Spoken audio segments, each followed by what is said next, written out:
In this world we live in, countries and nations have been classified by their level of development. The first world countries, the nations that are industrialized, that have the most advanced economy and technology, and usually have the highest standard of living.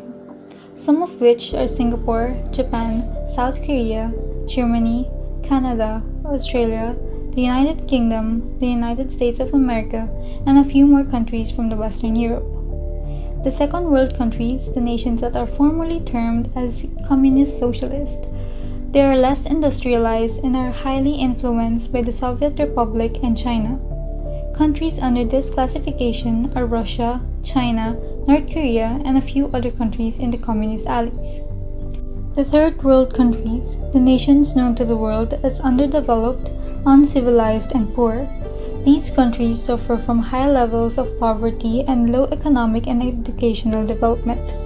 These countries would be the rest of the nations in the world, especially those in the African region, Western Asian region, and Southeast Asian region, some of which are Syria, Myanmar, India, South Africa, and the Philippines.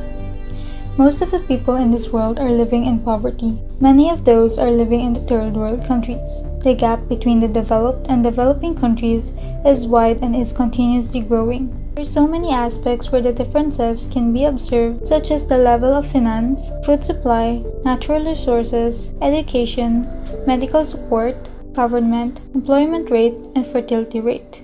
In a simple comparison for the financial aspect, in the 2020 data of the country's minimum wage, Australia ranks the highest with an amount set of $14.54 per hour.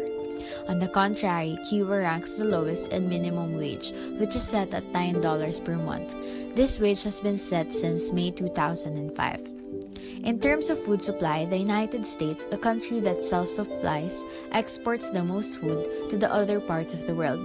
On the negative side, with the current situation of the pandemic, Somalia is ranked first as the hungriest country in the 2021 data. They are the least fed due to the lack of food security, with a 59% of the population undernourished and famished. Due to the poverty as well, Niger places first as a country with the worst educational system. Many of the children are forced into either child labor or early marriages. In medical and healthcare aspects, the World Health Organization has ranked France as a country with the best healthcare system in 2021. People in France get insurance cover from the government hospitals, which are funded by the government. Unfortunately, Sierra Leone, a country in West Africa, is known for being the worst country with the worst healthcare system, as the people do not have coverage for their medical necessities.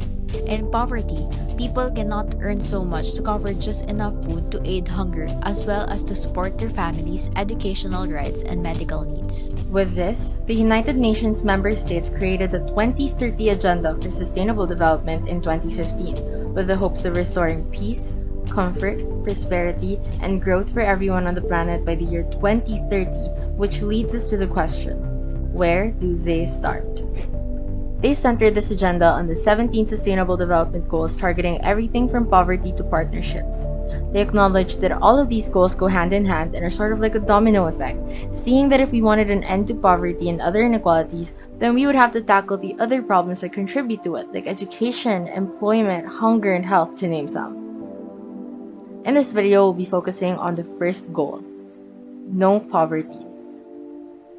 This goal's target is to eradicate all existing forms of poverty by 2030.